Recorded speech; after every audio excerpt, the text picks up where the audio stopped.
Pernah nggak sih kamu ngerasa hidup ini nggak fair? Kamu kerja keras, tapi yang dipromosikan justru orang yang jago basa-basi. Kamu berjuang dari nol, tapi yang sukses malah mereka yang punya orang dalam. Kamu belajar bertahun-tahun, tapi rezekimu masih kalah jauh dari orang yang cuma main konten lucu di TikTok. Mungkin teman-teman sering dengar kalimat life is not fair. Dan sialnya teman-teman, kalimat itu memang benar. Tapi kalau hidup memang tidak adil, apa artinya kita harus berhenti berharap pada keadilan? Atau justru dari ketidakadilan itulah kita belajar menjadi manusia? Kita hidup di zaman di mana ukuran keberhasilan itu sudah bergeser. Bukan lagi tentang kerja keras, tapi tentang exposure. Bukan lagi tentang isi kepala, tapi tentang seberapa menarik kita di depan kamera. Coba lihat sekitar kita. Orang-orang di timeline hidupnya terlihat sempurna, liburan ke luar negeri, punya rumah baru, kerja di startup keren. Kita tahu itu cuma potongan kecil hidup mereka, tapi tetap saja rasanya seperti kalah. Inilah wajah baru ketidakadilan di zaman modern. Bukan hanya soal uang atau kekuasaan, tetapi juga pengakuan. Kita hidup di era di mana harga diri itu diukur dari jumlah likes dan validasi publik. Dan tanpa sadar, kita menciptakan sistem yang membuat kita saling membandingkan luka. Padahal, kata filsuf Prancis Michel Foucault, setiap zaman punya bentuk kekuasaan yang berbeda. Kalau dulu manusia dikontrol oleh kerajaan dan agama, sekarang kita ini dikontrol oleh algoritma dan ekspektasi sosial. Ketidakadilan kini tidak lagi datang dari penguasa, tetapi dari rasa tidak pernah cukup yang kita pelihara sendiri. Mungkin teman-teman, kalau Plato hidup di era Instagram, dia akan bilang, kalian semua hidup di gua digital, melihat bayangan kesuksesan bukan realitasnya. Makanya dalam buku Republik, Plato itu menulis tentang dunia ideal, di mana keadilan bukan berarti semua orang harus sama, tapi setiap orang menempati tempatnya sesuai kodratnya. Sehingga keadilan itu adalah harmoni, bukan keseragaman. Kalau semua ingin menjadi bintang, langit akan kehilangan keseimbangannya. Nah, sedangkan muridnya nih, Aristoteles, itu lebih realistis. Bagi dia, keadilan itu adalah proportional equality.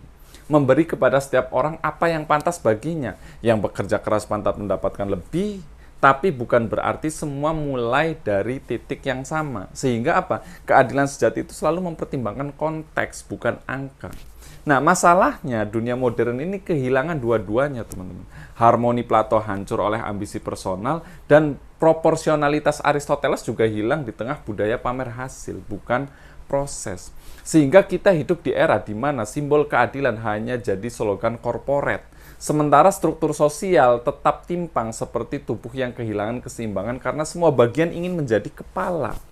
Saat ini sistem kita memuja meritokrasi, sebuah gagasan yang mengatakan bahwa siapapun bisa sukses kalau berusaha. Kedengarannya memang adil, tapi sebenarnya tidak, teman-teman. Makanya Michael Sandel itu menyebutnya dengan istilah the tyranny of merit. Karena di balik narasi semua bisa sukses, tersembunyi rasa bersalah bagi mereka yang gagal. Yang sukses merasa dirinya pantas dan yang gagal merasa dirinya salah.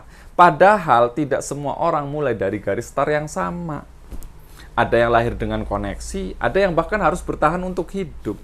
Sehingga apa? Sukses ini seringkali bukan hasil murni dari kerja keras, tapi juga keberuntungan. Dan keberuntungan sayangnya teman-teman tidak bisa diwariskan lewat motivasi. Kalau kita cermati, saat ini kita ini haus akan makna di dalam realitas yang tidak punya makna itu sendiri. Kita ingin dunia adil, padahal dunia tidak pernah berjanji akan adil. Dia hanya bekerja dengan logika sebab akibat tanpa empati. Yang kuat bertahan, yang menarik perhatian naik algoritma, yang biasa-biasa saja tenggelam dalam noise. Mirip dunia digital kita, bukan yang paling benar yang didengar, tetapi yang paling sering muncul di For You page yang akan terlihat. Akan tetapi, disinilah letak kebesaran manusia. Kita sadar hidup ini absurd, dan tetap memilih untuk berbuat baik di tengah absurditas itu. Kita tahu dunia tidak adil, tetapi kita tetap memperjuangkan nilai keadilan, dan justru disitulah makna manusia dilahirkan. Makanya kalau menurut Nietzsche, yang membedakan manusia lemah dan manusia kuat itu bukan nasibnya, tapi sikapnya terhadap nasib itu sendiri. Sistem memang tidak adil, tapi kalau semua diserahkan pada sistem, kita kehilangan sesuatu yang jauh lebih penting, yaitu apa? Kesadaran moral. Kita tidak bisa mengubah dunia sekaligus, tetapi bisa mengubah sikap kita terhadap dunia tersebut. Kita bisa memilih untuk tidak ikut menipu, tidak ikut menindas, tidak ikut menghina. Itu adalah sebuah bentuk perlawanan yang paling manusiawi yang disebut sebagai resistensi moral. Karena melawan ketidakadilan besar itu harus dimulai dari hal-hal kecil yang kita tolak setiap hari. Makanya, kalau teman-teman pernah baca kisahnya Albert Camus yang pernah menulis kisahnya Sisyphus, yaitu manusia yang dihukum mendorong batu ke atas puncak gunung, meski tahu batunya itu akan jatuh lagi. Tapi Camus itu pernah bilang, kita harus membayangkan bahwa Sisyphus akan bahagia. Karena apa? Karena memang makna hidup itu tidak datang dari hasil, tapi dari perjuangan itu sendiri. Kita mungkin tidak bisa ya menghapus ketimpangan, tetapi kita bisa memilih untuk terus berjuang, mencipta dan memberi makna. Kenapa? Karena memang hidup itu bukan tentang adil atau tidak, tapi tentang bagaimana kita memberi nilai pada ketidakadilan itu.